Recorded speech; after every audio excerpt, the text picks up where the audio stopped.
How's it going, everyone? Alex here with Jeeps Limited. Today we're working on the JK. What I'm doing is I'm doing an oil change. The first oil change I've done since putting in the Baxter oil filter adapter. That's the adapter that you put into the stock oil filter housing that allows you to put a spin-on oil filter on there. In case you guys aren't aware, the reason for that is it's supposed to eliminate dry start. These 3.6 pentastar engines are known for a dry start issue where the engine takes about 2 to 3 seconds to actually get to full oil pressure. And in that 2 to 3 seconds, you can hear the engine making a lot of rattling noise. This product is advertised as being a cure to that dry start. In my opinion, and in my experience in the past 3,000 miles of using this, it makes little to no difference at all. I don't drive the vehicle a lot, and when it sits for over a week or so, which it was at the start of today when I made this video, it had dry start. I'll show you guys kind of what that sounded like here. But I wanted to make this video to kind of go over my thoughts on it, and then there is a little bit of something special you got to do when you change the oil with this, so, or specifically to change the filter with this. So I figured I would just make a quick follow-up video and kind of show that to you guys and let you know kind of my thoughts on it overall.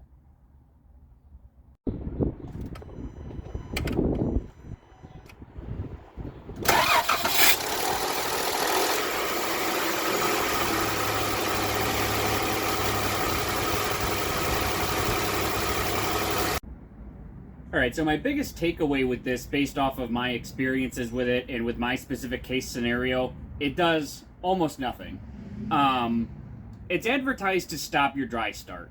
If you drive every day, to and from work, whatever, it might help, it might make a difference. But for me, I drive this, honestly, some weeks I don't even drive it. So it sits for a long time.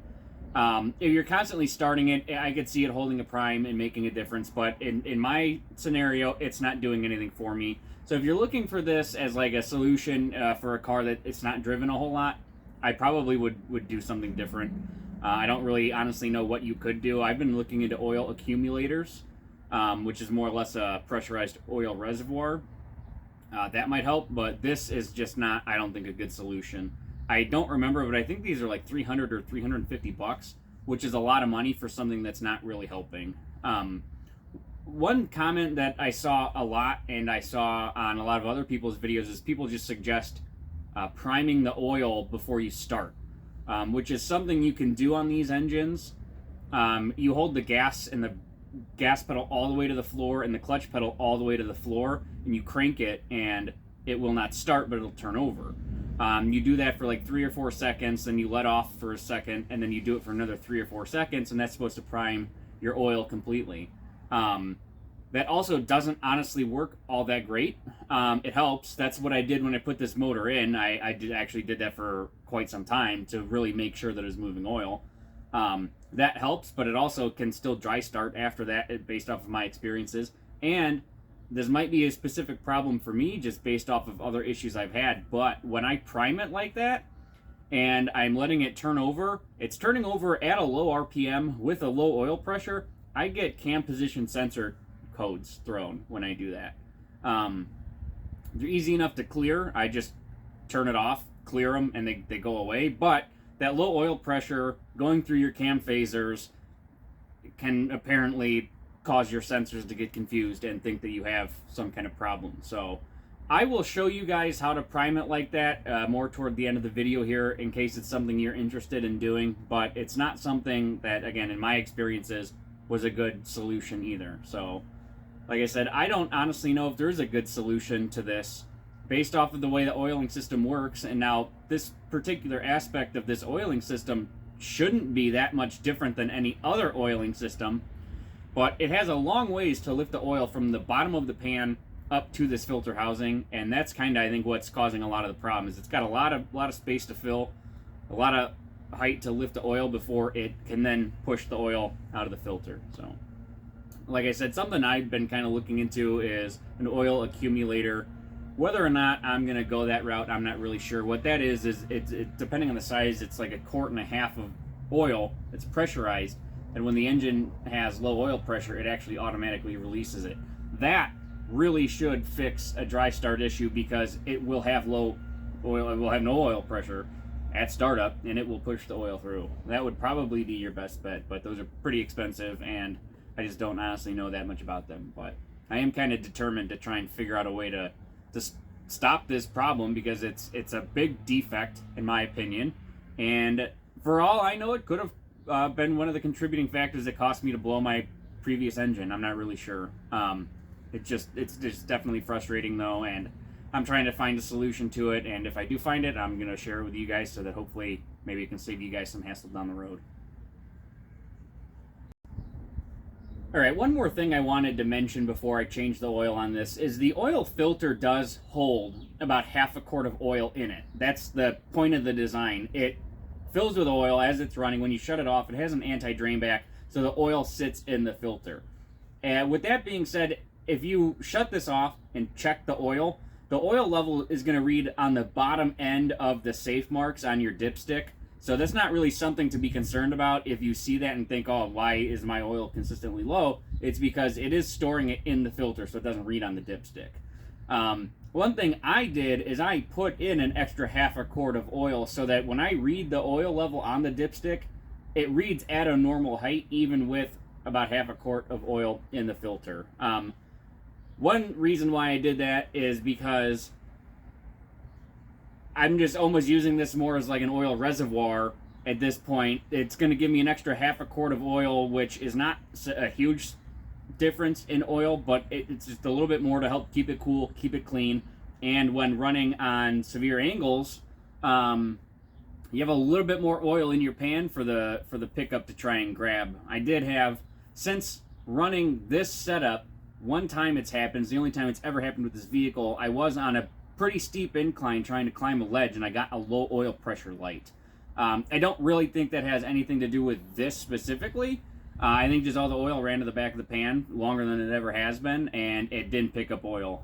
But hopefully having that extra quart in there might help with that as well. Or it might fucking build up too much pressure and blow the motor. I have no idea. But anyway, I'm going to go ahead and show you guys how to get the oil out of the filter so you can remove the filter.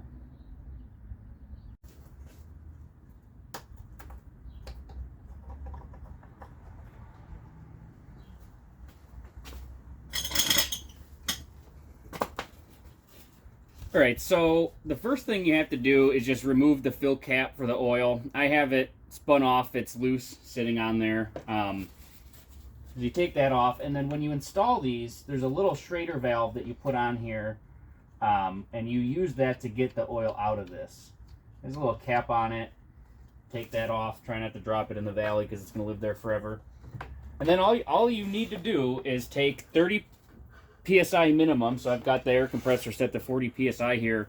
And you got to put 30 PSI minimum into the Schrader valve for 3 seconds, and supposedly that is supposed to clear all the oil out of the filter. So let's see what that does for us.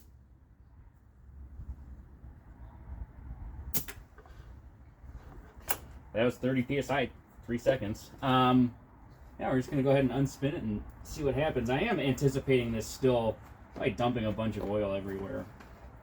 Upside down oil filter doesn't really seem, yeah, it's making a huge mess.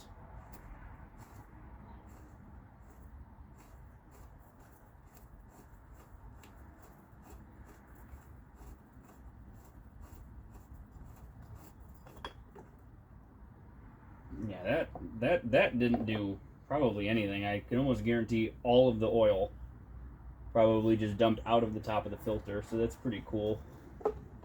It's like an absolute mess right there. I did not bring enough paper towel over here to handle that.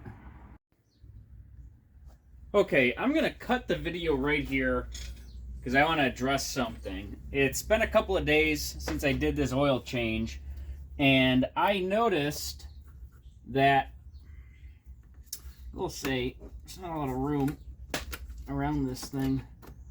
I noticed that when I was trying to fill the tires on my Jeep that there's a problem with my air chuck.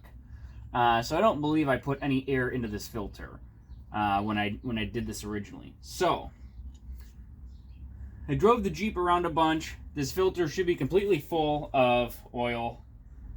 Now that I know that my air check was having an issue, I'm gonna just try this again and see what it does.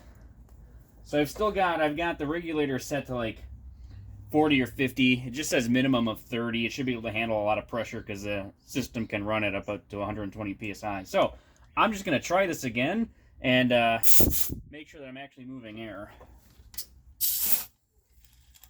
Oh, I can hear it.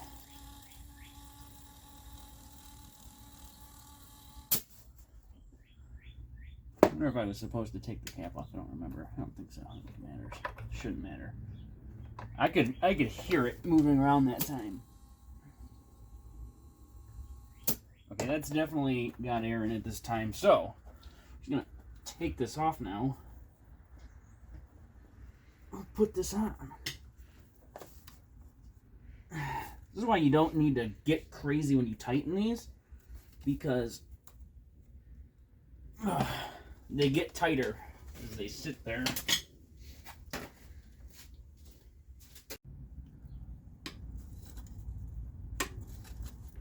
Okay, that was way tighter than an oil filter needs to be. That's why you don't need to tighten these a lot, because they get tight as they go.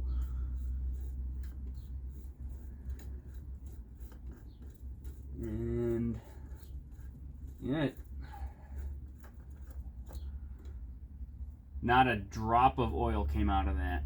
So that when you do it right, it actually works. There's not a drop of oil spilled out of that. So that's actually pretty good. So I guess what I got to do, make sure my mating surface is good. I'm probably really not supposed to take an oil filter off and then put it right back on, but they do a lot of things you're not supposed to do. So, just wanted to show you guys that I made a mistake. My tools failed me, which is not surprising, again, for Jeeps Limited. But I just wanted to point that out. I realized I made the mistake. I realized it wasn't their fault that didn't drain properly. It was mine. So that actually worked surprisingly well. So, which is cool to see that it works in that aspect as it's designed. So anyway, back to your normally scheduled programming. So I'm just going to go ahead while I'm right here, spin on the new filter. I am using let me show you guys. It's a Wix 57045. That is, I believe, what they recommended on Baxter's website or Northridge's website. Whoever I bought this from, I believe, is what they had listed on there. So seemed to work well last time. And it cleared under the hood, no problems there. It did not fit under the plastic engine cover, but for me that's not a big deal because I don't use it anyways. One thing when you're putting these filters on with any oil filter on any car, you want to make sure that the old rubber O-ring off of the old filter did not get stuck on the mating surface there. This one is good. There's nothing stuck on there. And we're just going to take a little bit of the oil that's in there, and we're just going to lubricate this seal just a little bit with some of that oil. Just keeps it from drying out. And we're just going to spin that back on by hand.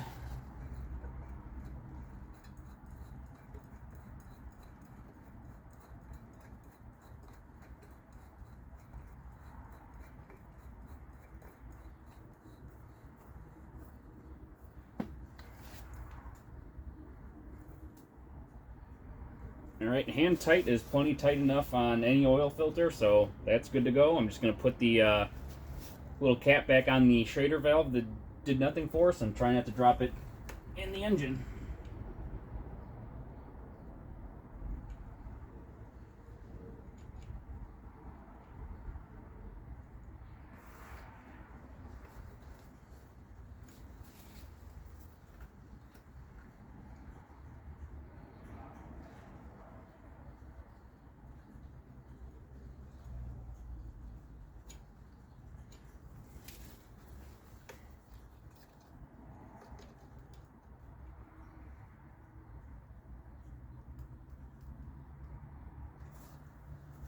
Alright, so that's really the only difference, changing the oil with this spin-on oil filter.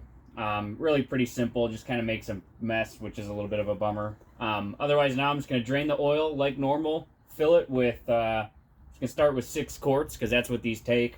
I'll probably go ahead, prime it, actually, fill up the filter, and then start it, and then I'll check the level, and then I'll add maybe another half a quart later, in which I also am not confident that this actually holds a full half a quart. I know that's what I said. I'm not sure exactly how much it holds.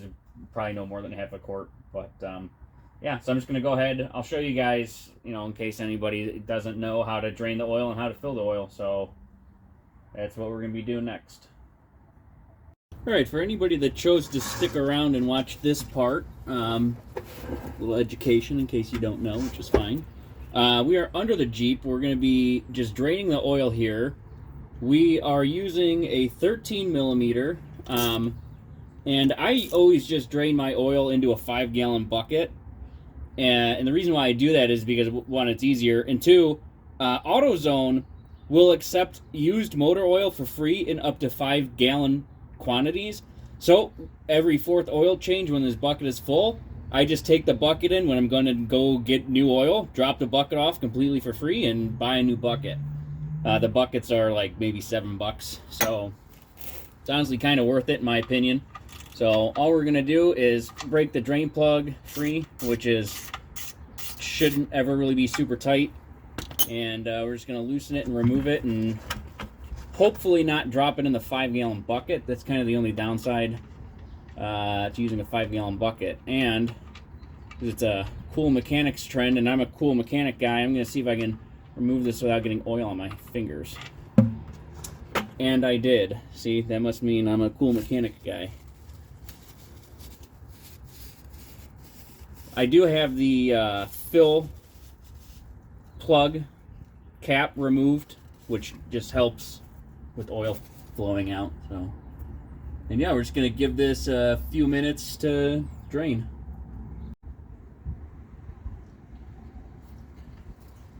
All right, well, I vote that good enough for my car. There's probably just enough waste oil on there, and I'm not sure if this plug has a rubber seal on it. It kind of feels like it has some type of, I have no idea. I'm just gonna go ahead and put that back in. There's probably enough waste oil on there to lubricate it as needed if it needs to be.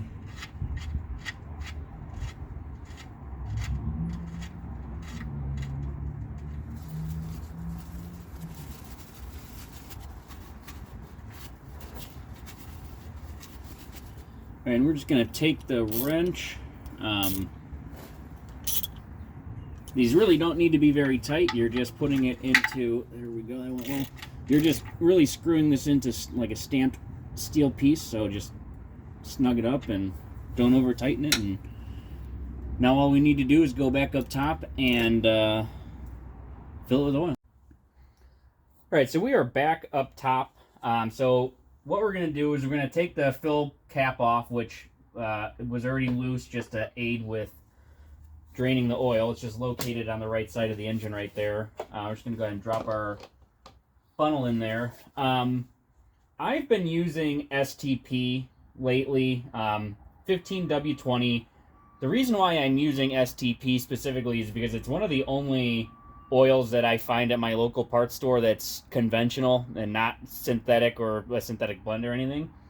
And the reason why I'm using conventional, based off of everything that I know, and I know everybody kind of has their own opinion on conventional, synthetic, blends, whatever, and quite honestly, I don't really care what anybody else uses. I was told by the parts guys at Jeep, if you go in and get an oil change on this vehicle, they use Pennzoil, specifically 5W20 conventional motor oil. I don't use Pennzoil only because I can't find it in conventional where I shop. But they specifically said that these engines are built for conventional. Now, again, a lot of people are going to have different opinions on that. Quite honestly, I don't really care. I don't really care about synthetics maybe having better bonding and this and that. I don't really care if synthetic lasts longer. I don't really care. This is what Jeep told me to use, and I also don't run this long enough intervals between oil changes to care either. This oil change only had like 2,000 miles on it. I'm just doing it simply because I haven't done one in 6 months or so. So I really just don't drive this a lot to be worried about synthetic oil going 5,000 or 6,000 miles or more between oil changes. That's not something I'm ever going to concern myself with on any vehicle ever again. 3,000 miles, maybe 4,000 at most is all I'm ever going to put on my vehicles for oil changes. Maybe my truck's a little bit different. I just do that based off of the oil percentage life. But this will probably never go more than 3,000. Again, maybe 4,000 at most between oil changes. It's just simply not worth it. The oil and the filter is like 50 or 60 bucks. The engine replacement was about 5,000, and the work I put into the previous engine before it blew was about 5,000. So the 50, 60 bucks is a bit cheaper in my opinion. So it's enough ranting on oil. I'm just going to go ahead and fill it. All we're going to do, we're going to start with the lone quart here just because we can.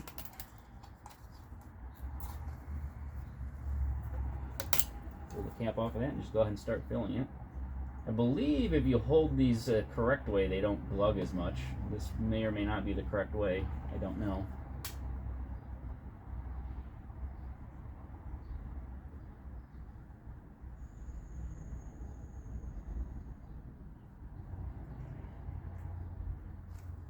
That one drained.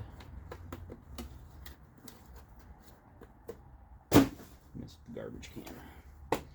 Right, and then it's a 6-quart system, so we got a 5-quart jug and we got the single quart. Another thing you could do with the 5-quart jugs is even if you just drain your oil into an oil pan, it doesn't hurt to keep the 5-quart jugs because you can put 5 quarts back in here of used oil and take it back to AutoZone, which is kind of nice. Or I think any parts store really, but I shop at AutoZone, so. Get a sufficient amount of that off of there and then pour it in there.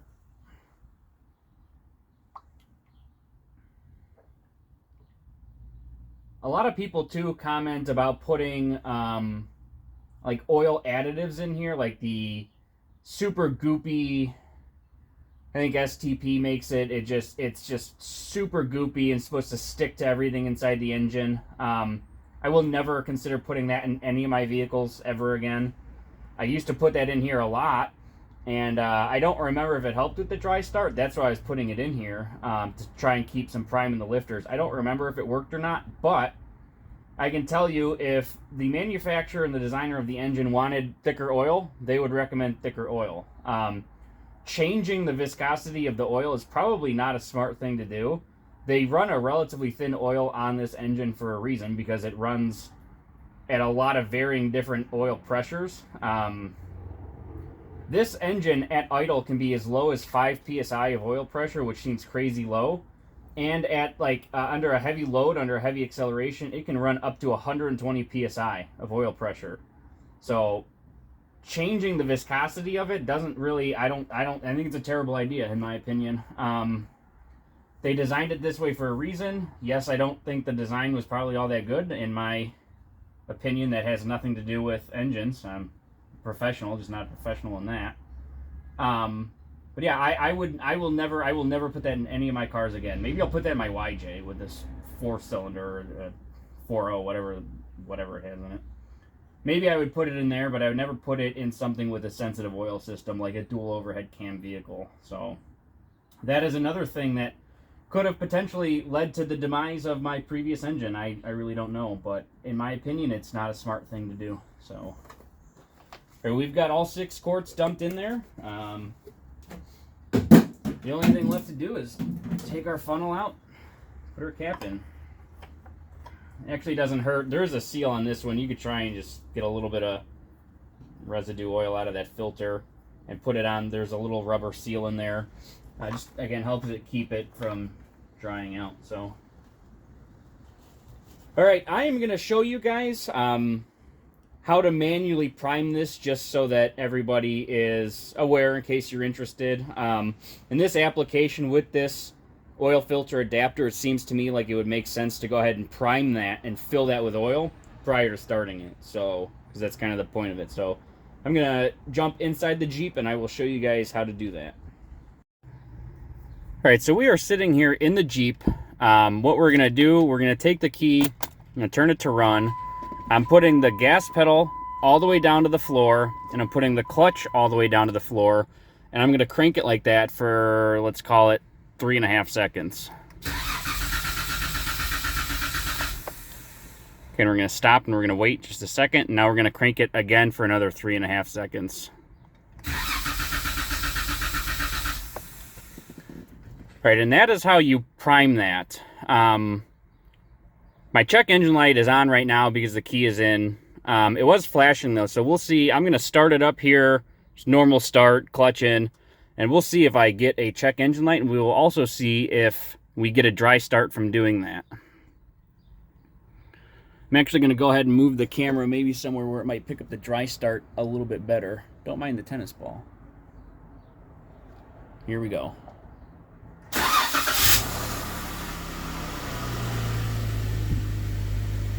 All right, so we actually did not get dry start after priming it like that, which is good. And I do not have a check engine light, which is also good. So that's how you prime that. It seemed to work great in that instance. I've had it work well, and I've had it not do anything at all, and I've had it give me a check engine light. So either way, just that's something you guys want to try and explore. I don't know on an automatic exactly if it's the same. I'm guessing it is. I'm guessing you would just hold the gas pedal to the floor. Mine is a manual, so I hold the clutch to the floor. It's probably the same for an automatic. You just hold the gas to the floor if I had to guess. So, but anyways, yeah, that seemed to work out pretty decently. All right, so that's it for the oil change with the Baxter spin-on oil filter adapter. I hope you guys enjoyed the video. Thank you for watching, and I'm hoping maybe it was informational to anybody that's looking to order this or install one, or anybody that maybe just needed some tips on an oil change. Like always, thank you guys for watching, and I'll see you next time.